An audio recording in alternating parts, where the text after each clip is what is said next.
So this is my 1995 Nissan pickup. I want to give you some specification on what's going on in the engine. So this is basically my first video of doing a walk around the truck and explaining everything that it has. Also my first video recording myself as I speak. As you see, my accent is a little weird because I'm from Puerto Rico. I only have 4 years in United States, so hopefully you can understand me, and if you have questions, just let me know. So let's start in the back. And we go forward. So tire wise, the Toyo Proxys R888. This is a really nice tire. It's really grippy. The truck doesn't weigh nothing, and last time I ran on the Freedom Factory, it gripped pretty good in the back. It grips so good that it starts sliding the front tires. So I'm gonna be putting some front tires. I'm gonna be putting some Toyo Proxys in the front too. Okay, down here, not much going on. I did broke the differential on the drag strip. It had I believe a 354 stock, and I put an automatic in it, so now it's 370, has a little bit more of torque. The reason that broke was because I welded the satellites, the 4 little pinions that go inside. We call it satellites. I don't know how you call it. We weld them together, and I didn't weld the satellites to the housing, so that's why they broke. Now, this one, automatic one, I welded everything, and I welded the main pinions to the housing of the differential. So now it's solid. It should last longer. And in the street, it's never gonna break. It's just that the drag strip is too much for it with the kind of torque that this truck is making. A lot of people are not gonna be too happy seeing this experiment. These link bars. It's just to do some support to the diff so it doesn't twist up so much. I know they are the opposite direction. They're supposed to be facing forward instead of backwards, but the gas tank is in the middle, so I cannot do much about that unless I remove the gas tank and put a fuel cell in there. Those are Toyota RAV4 wheels. This is the stock wheel that I use to move around so I don't burn those tires because they're pretty expensive. On the inside, not much going on. Stock eBay boost gauge. Let me put the keys in here.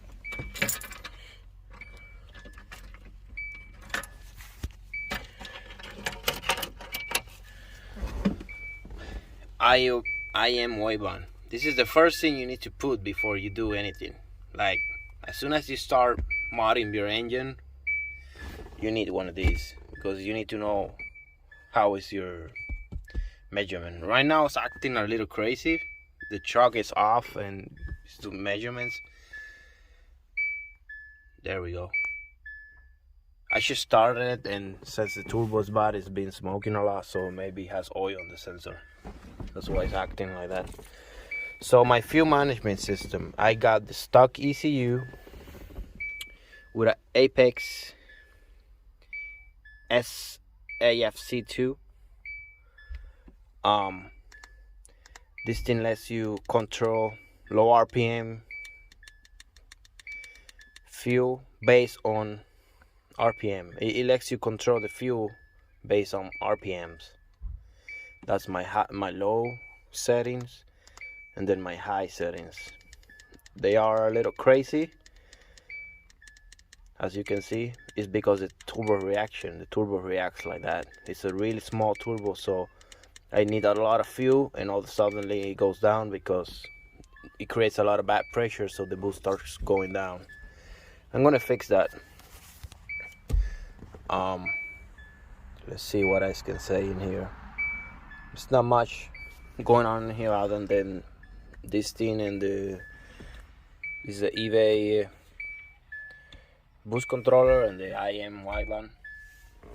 This is my fans, because I put electric fans, and this is my red intercooler fans. I got fans in the intercooler. Let's go to the front. Front tires, they're cheap Michelin's 215 45 17s. I'm gonna change these. They're really bad. I actually bought them used, and as you can see, the tires are breaking apart. Really soon I'm gonna put the Toyos. In the front I got the Toyota bumper from '92. This is the hull of the intercooler. I got top mounted intercooler and the exhaust right there.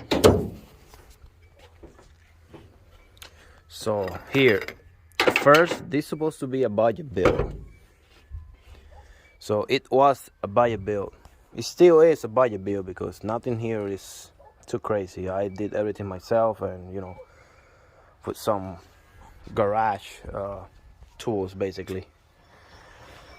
The first thing I do here is I unbolt these 4 bolts right here from the throttle.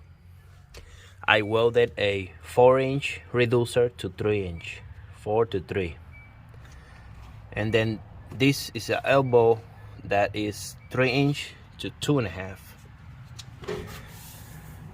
Then we go to the intercooler, and a lot of people are gonna complain about this. This is a turbo diesel radiator hose. I don't know if it's from a Ford or a Dodge or a Cummins.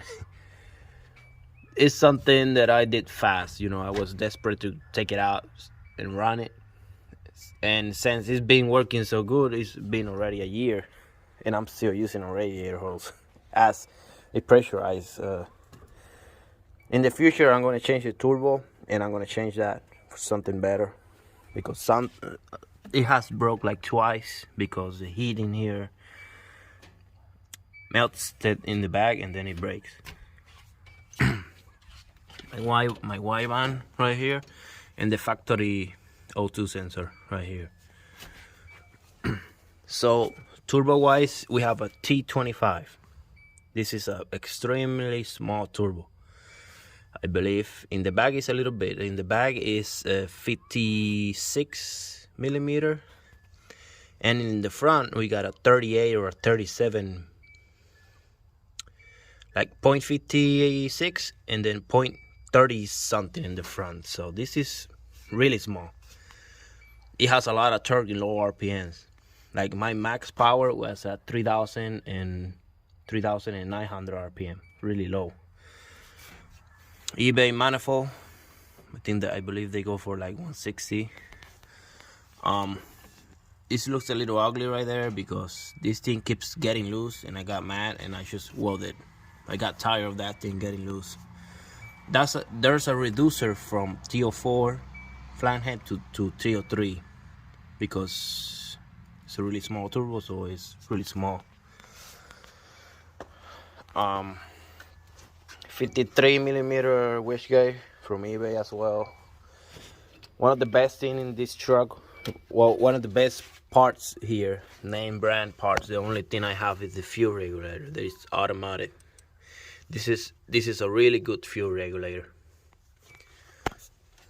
Injectors. I have 550cc Bosch 240 injectors. Side feed. They need to be side feed. If not, they will not fit. These injectors, they're 550. Once you increase the pressure here and you put a good fuel pump, then automatically they can do a little bit more than 550. So that's why I'm getting the power that I am. with E85. Normally E85, the less you want to go is like 800, and I'm doing it with the 550, putting 18 pounds of boost, make 297 horsepower with 380 pounds of torque. I eliminate the fan clutch. Here I have a Saab fan with a Honda Civic 4-line radiator.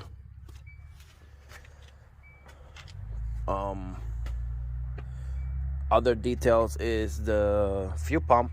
The fuel pump is, I'm gonna put a picture here. I don't know the brand right now, but I'm gonna put the picture right now so you can see it.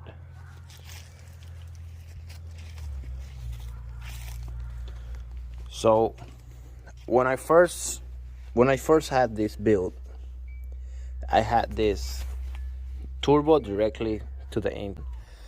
I didn't have the fuel management system. It was just fuel regulator and I think injectors, or I think I got the stock injectors. I don't remember. With that setup, it make at 8 pounds of boost, 160 horsepower with like 200 of torque. It was pretty good for what I have. And I was racing with somebody at the moment. It went up to 23 psi, like for a couple seconds, and a weird noise came out. It started shooting flames. It started smoking, compression. When I opened the engine, all 4 pistons were cracked because it was tuned for 8 pounds of boost, and all then suddenly when this thing got melted and broke, it went up to 23 psi. So I set up this system in a way that is easy to work with. So I just take the head cover out.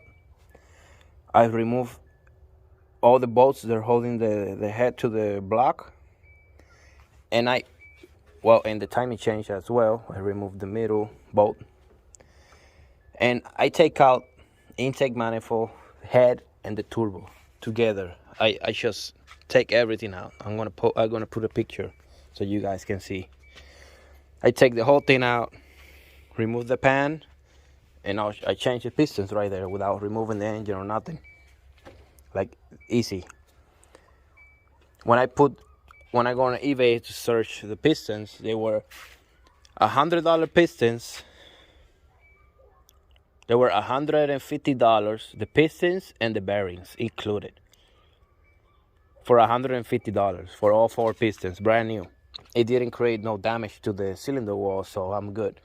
I start putting everything back together. I took the head to the machine shop and I cut 15 of 1,000 off of it, so it has a little bit more compression. I put a Fairport gasket, put everything back in, put 80 pounds of torque on the factory bolts. That's when I start doing this setup, and I keep going up in boost until I ran out of fuel. So it ran out of fuel at 18 psi,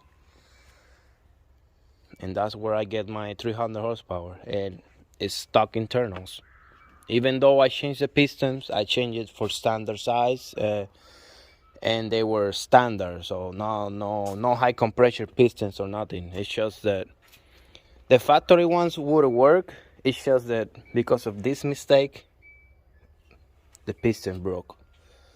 So you need to be aware of that. I learned my lesson, so I put that's a fuel line. It's a lot more stronger than whatever I used to have there. I think I used to have one of these, the clear ones. So that's garbage. So for future upgrades right now, I already got those 300 horsepower. I want to do at least 360, 380, put it in the limit, with the stock internal. So I'm going to eliminate that reducer I have right there. And I'm going to put a 0.60 and 0.70, a hybrid turbo. So it's actually smaller. Normally the turbos, when you buy on eBay, they come bigger in the back and smaller in the front. So the turbo I'm buying is still a Chinese turbo. I'm going to put a picture so you can see it. It's 60 in the back and 0.70 in the front. So that's basically a hybrid turbo. It's gonna help me. It's gonna help me, and I'm not gonna lose that torque at bottom. Maybe I'll lose a little bit, but not crazy. I'm gonna change the intake manifold. This is a top feed. This is the stock one. I'm gonna put the 240 one that is front feed. That way the fuel system changes, the fuel rail changes, so I can put some bigger injectors. Right now, the biggest you can buy are these. Even if it says that they go 1000 cc, don't believe it. They're lying to you. I actually bought some 1000 cc's from eBay. They were actually cheaper than those, and they say 1000 cc. And as soon as I put them on, my air to fuel ratio on the IM automatically went down, automatically went lean. So obviously, just by doing that, I know that the injectors are a piece of shit. Sorry about that. So these are the Bosch 550s. Those are the ones to go, the original Nissan ones. If you want to keep it in the 250 horsepower range. 300 is kind of maxing it out. The fuel system is maxed out right now. I've been running it like this in the Freedom Factory, I think 4 or 5 times. I've run it on the first spectator drag, on the drift event. I think the second one was another spectator drag, the burnout pad, and the last one, another spectator drag. Plus, sometimes I daily it to my work. So this engine is bulletproof. This is one of the best engines I ever worked with. So let me show you really quick the intake manifold of the 240. So this is my little shop right here, my little compressor, toolbox, some projects I have going on. This is a Caterpillar turbo. I changed it. I bought it really cheap. It's really new, but it's just too big. I was gonna do a compound setup just to make it look crazy.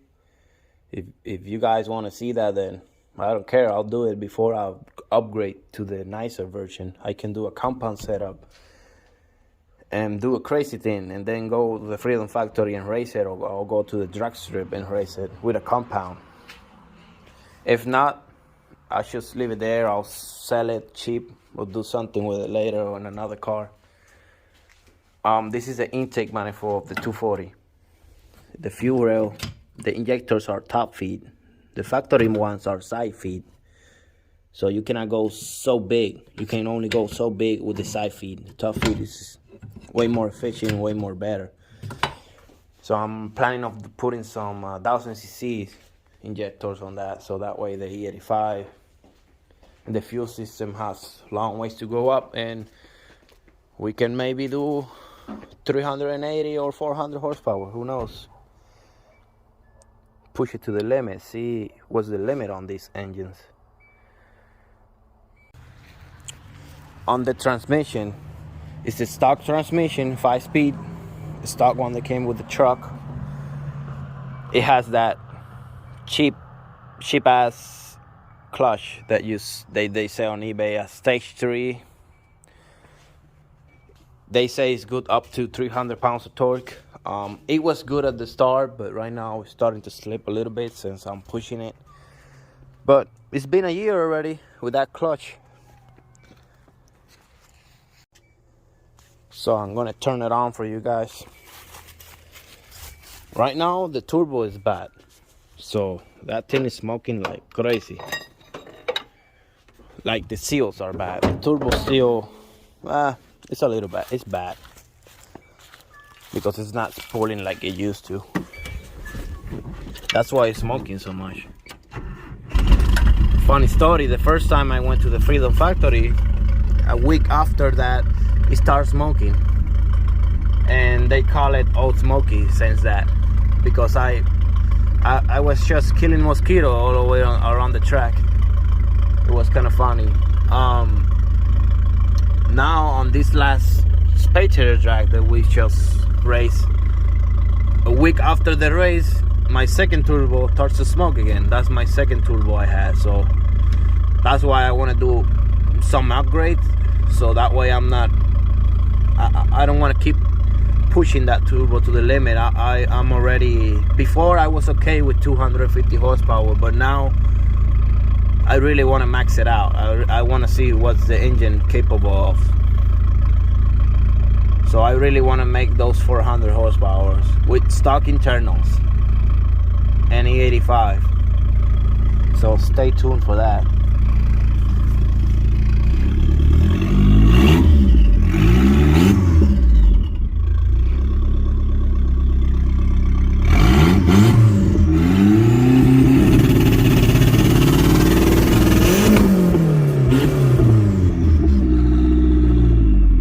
This was my first video, me speaking through the camera and trying to explain everything what's going on with the truck. I hope you like it. I know I have long ways to improve.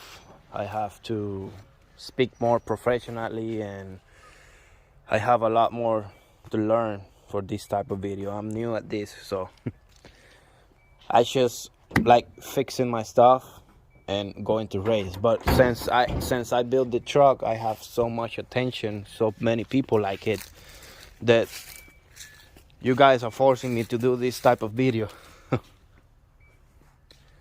Hopefully it's good enough for you guys. Let me know if you want to know something else in the comments. I'll try to make this video completely. I'll try to put pictures with prices and the total price of everything, so that way we're clear.